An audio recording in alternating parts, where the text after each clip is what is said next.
Our next speaker is Dr. Avihu Gazit. He is our Chief of Pediatric Cardiac Critical Care, and he's going to speak with us about ICU management of aortic valve disease.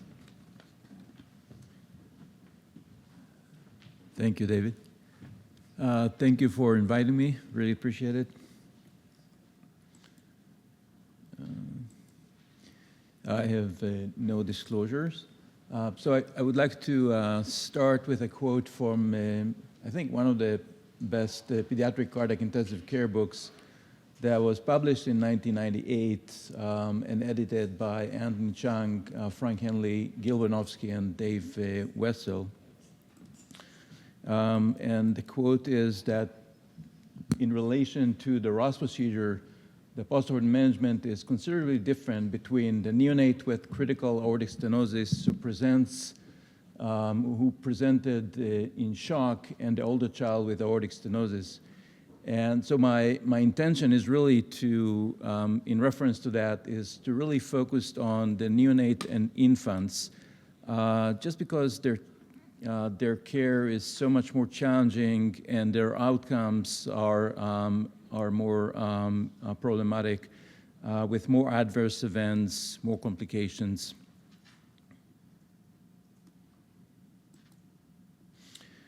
So if you indulge me, I just wanted to touch on my first encounter with a patient who required the Ross procedure.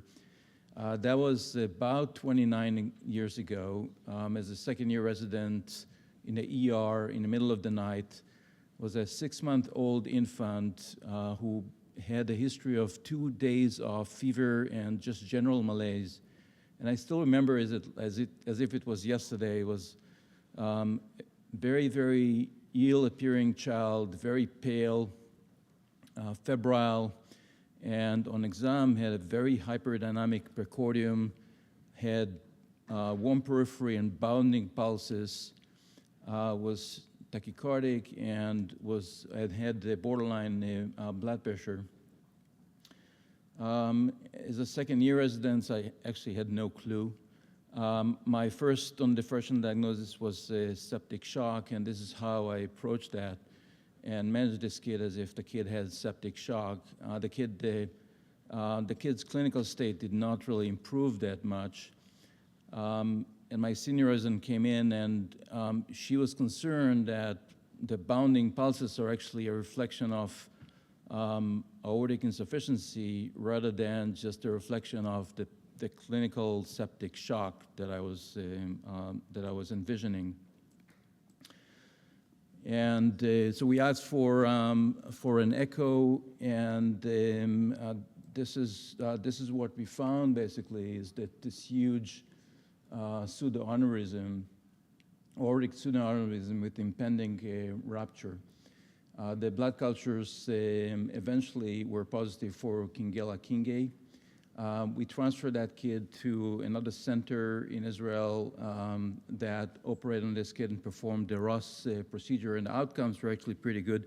This case was included in a series of children with bacterial endocarditis, infants and neonates with bacterial endocarditis that underwent the Ross procedure with very favorable outcomes. So I will start with just describing several, in the next few slides, it's going to be several studies that touch on children with the Ross procedure, their characteristics and outcomes. 2 of them are single-center studies. The first was from Michigan that included 240 patients. These were patients of all ages. The second one is from Morgan Stanley, and that included only infants and neonates. And the third is a multi-center study that included 133 patients, only neonates and infants. Then I will talk a little bit about the postoperative considerations and the postoperative management. So this is a table from the Michigan study, just looking at the patient characteristics. As you can see, it touches on all age groups. I highlighted the infants, which is the focus of my talk. As you can see, with those patients, you can see higher incidence of complex left heart disease, 54% in those cases, LV dysfunction, mitral stenosis, endocardial fibroelastosis, and Schoen syndrome. The next one looks at the procedural characteristics of those patients, again, focusing more on the infants. And as you can see here, there is high incidence of concomitant procedures. 68% of them required a modified cono and coronal procedure rather than just a Ross. High incidence of aortic arch repair, mitral valve operation, and aortic annulus plication, just a little bit of them. As far as the overall bypass aspects of that, these were not that much different actually between the age groups. Looking at the actual, this is what I already talked. Looking at the outcomes of those patients, as you can see here, and that put the first quote in context. Those infants suffer multiple complications such as cardiac arrest, seizures, post-operative ECMO, arrhythmias, have higher incidence of in-hospital death and increased hospital length of stay. Now going to the second study out of Morgan Stanley. Again, this is the study that included only neonates and infants, 29 in number. They compared those patients that remained hospitalized before the Ross procedure and those that were discharged before the Ross procedure and arrived to the operation from home. Looking at all patients, you can see that the age at surgery was 3.5 months. The weight at surgery was 4.9 months. These are medians. There is a 17% incidence of prematurity, a smattering of genetic syndromes such as the George, Turner, and others. You can see here that 27% of those patients required preoperative mechanical ventilation, 24% required preoperative inotropic support, and 10% required preoperative prostaglandins. And when comparing the ones that underwent the procedure while still in the hospital and those that were discharged and came from home, what is highlighted here is the difference between the age at surgery, the weight at surgery, and the preoperative inotropic support. Again, looking at other defects for those patients, as you can see here, looking at all patients, they had, those neonates and infants had 86% incidence of prior aortic or aortic valve interventions. You can see here the other complex left-sided lesions that these patients had, like coarctation, interrupted arch, arch hyperplasia, subaortic stenosis, Schoen complex, mitral stenosis, and fibroelastosis. And as you can see here, there's actually no statistical difference between those two subgroups that they were comparing. Looking at the aspects of the operations, again, you can see that 34% of those, 82% of those patients required a Ross coronary procedure, and 34% had concomitant aortic arch reconstruction, 24% had concomitant mitral valve repair, 17% had concomitant EFE resection. And again, there was no significant statistical difference between the subgroups that they were comparing. Looking at the post-operative outcomes, that's more related to my area. So you can see that for all patients, they had about 3% mortality, 3% in-hospital transplant. 17% of those patients required the ECMO, 17% suffered cardiac arrest, 20% had prolonged mechanical ventilation, 3% permanent pacemaker.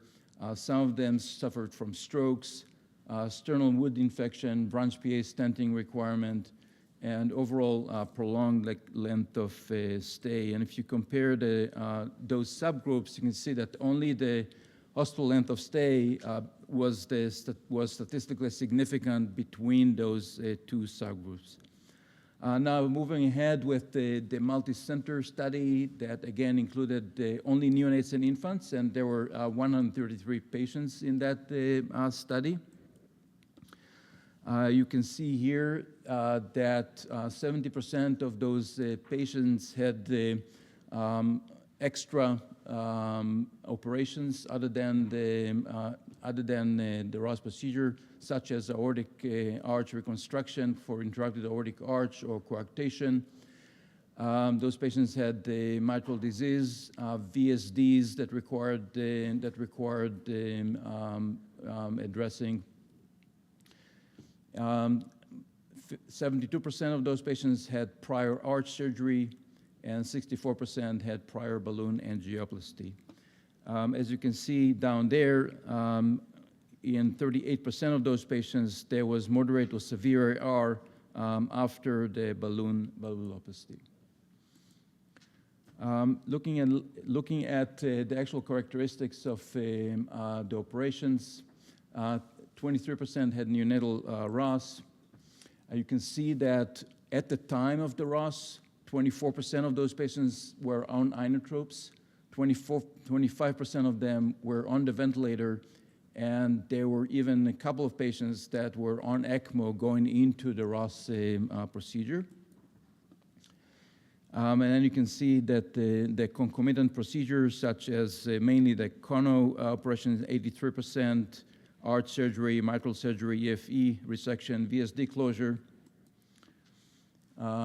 and the intraoperative ECMO requirement in 5% of those patients. Just kind of highlighting the complexity of this subgroup of patient. Okay, looking a little bit more at the postoperative outcomes of both those patients, and here comparing those that survived and those that died. And as you can see here, the postoperative course was complicated by prolonged ventilation, reintubations, prolonged ICU length of stay, and cardiac reinterventions. And when comparing those two subgroups, you can see that what came as statistically significant was the need for reintubations, those patients, following planned intubation, and cardiac reinterventions. Okay, changing gears now and talking a little bit about the postoperative considerations. As per every neonate or infant that undergoes a complex cardiopulmonary bypass operations, the first 12 to 24 hours are the highest risk. I'm not saying anything new here. This 12 to 24 hours is a high risk for severe adverse events such as cardiac arrest, ECPR, need for ECMO. Definitely during that phase, you would see the low cardiac output state. The physiology of those specific patients is that of a restrictive left ventricle, combined LV and systolic and diastolic dysfunction, and reactive pulmonary vascular bed because of pulmonary venous congestion, left atrial hypertension that those kids suffer prior to the operation. Other common manifestations and expected problems after this operation is definitely bleeding, the low cardiac output syndrome. That's not unique to this type of patients, but definitely should be expected. Arrhythmias, atrioventricular block, left atrial hypertension, and pulmonary edema. This is more for that specific subtype of patient. AKI and all that's related to that, fluid overload, seizures, and strokes. As intensivists, our main focus is really on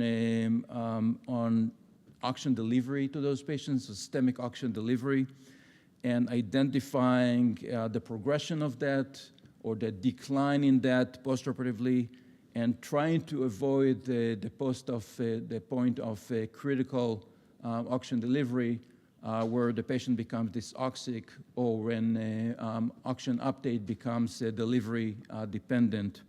Ways to differentiate and ways to identify that is with biochemical markers of perfusion that we obtain with blood draws from central lines and arterial lines, as well as the multi-site near-infrared spectroscopy that we use in all of those patients.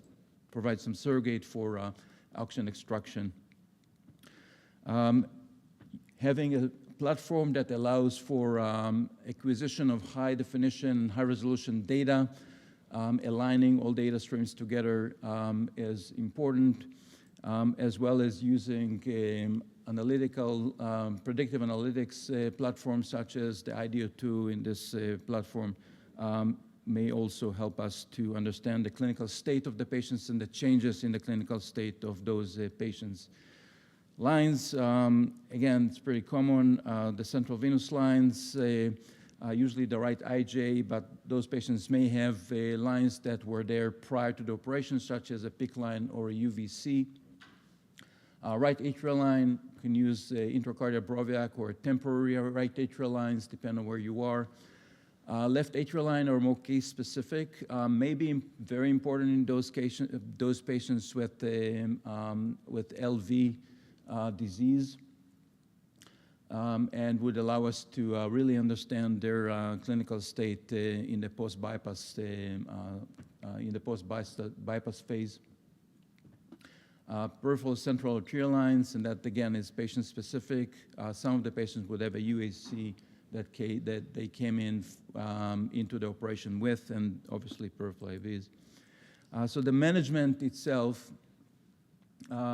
Again, in those patients with high risk of bleeding, the complexity of the operation, high risk of AKI and volume overload that evolves relatively quickly over the course of the first 12 to 24 hours, leaving the chest open makes sense in those patients.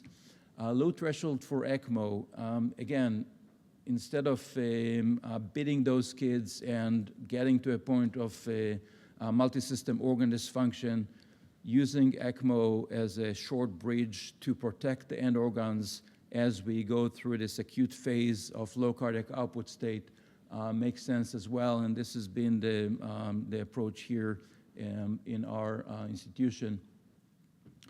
Again, focusing on maintenance of adequate systemic oxygen delivery and minimize oxygen consumption with inotropic support, as well as sedation, neuromuscular blockade, and the maintenance of normal temperature is very important. Maintain adequate, this is key actually, maintain adequate coronary perfusion pressure using diastolic blood pressure and CVP as measures. Maintain adequate renal and mesenteric perfusion pressure using the mean blood pressure and CVP as measures. Avoid the excessive vasodilation. Avoid the tachycardia, especially with those kids that have significant diastolic dysfunction, relaxation issue. You really don't want them to be tachycardic, so important to note that. And then maintain adequate preload while avoiding excessive fluid resuscitation. And here the intracardiac line may help the right atrial line and the LA line in those patients with the severe LV disease. As far as the ventilation, we do target functional residual capacity in our approach to those patients.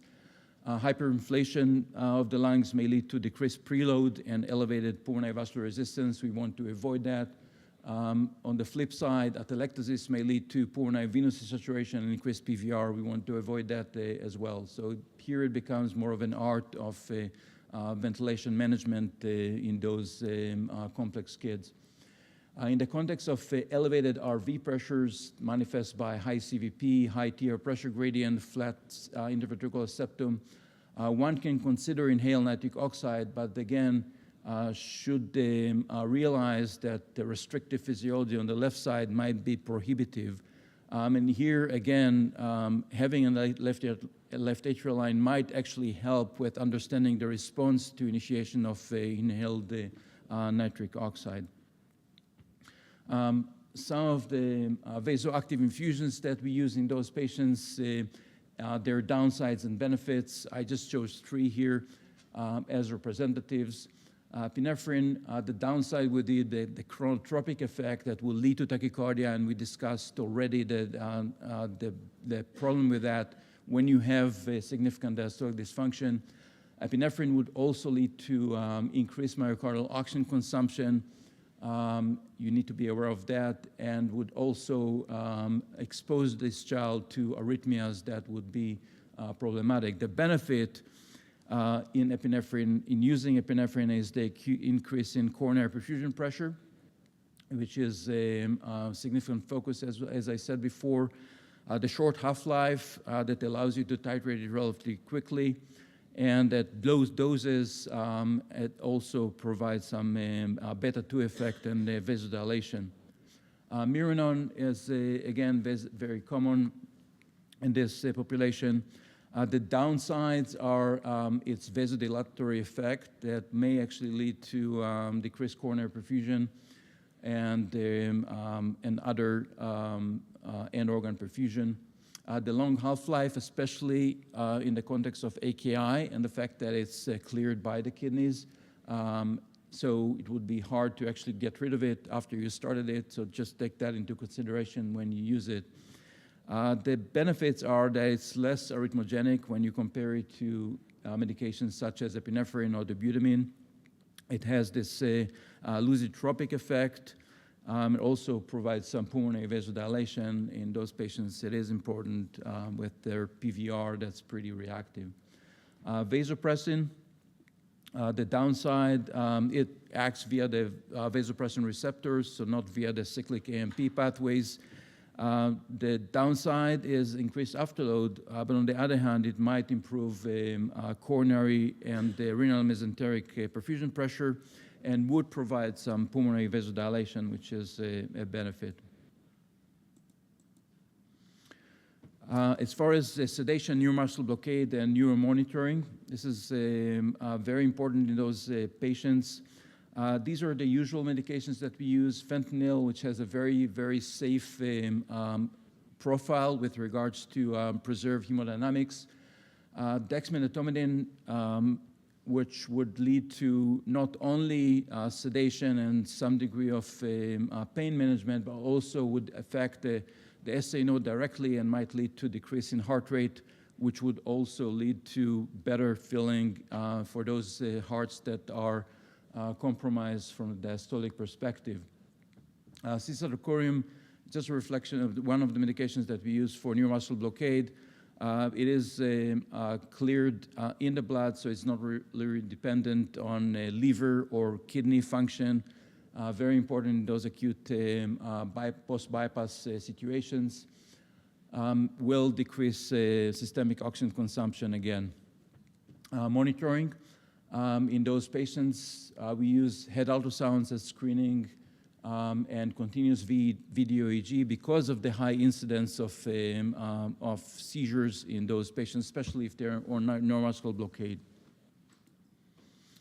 And then this is a very important part of our care of those patients, is when you actually get to a point where they are de-escalating, usually after 24, 48 hours, when the low cardiac output state is resolving, then you really need to move forward relatively quickly and aggressively try to get them off ECMO if they are on ECMO, close their chest, diurese them aggressively, wean them from the ventilator, and vasoactive infusions so you can move them forward and avoid the long length of stay and the complications associated with that, and as well as neurodevelopmental aspects of that that are very important these days. So in summary, The post-ROS and ROS-coronary neonates and infants have an increased risk of morbidity and mortality. The post-operative management depends on the underlying physiology. There should be low threshold for ECMO and open sternum in those kids to protect their end organs. And then when you get to weaning, aggressive weaning when possible to decrease their length of stay is highly important. Thank you.